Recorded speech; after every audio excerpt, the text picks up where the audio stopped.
Welcome to this tutorial. In this video, I'll show you how to rotate a PDF file. If you need to adjust the orientation of a PDF, you can use a free online tool like iLovePDF. Let's go through the steps to rotate your PDF quickly and easily. Start by opening any web browser and searching for iLovePDF. This tool offers a variety of free PDF editing options. Once on the website, scroll down and locate the Rotate PDF option. Click on it and you'll be prompted to upload the PDF file you want to rotate.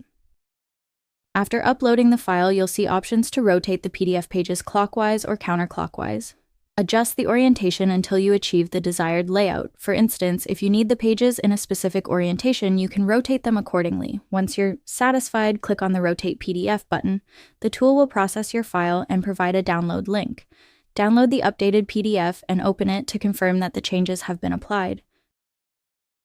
You'll notice that the entire PDF has been rotated successfully.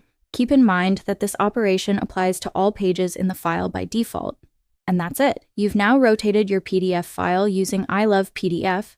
If you found this tutorial helpful, please like, comment, and share the video. Don't forget to subscribe to our channel for more easy-to-follow guides. Thank you for watching and have a great day.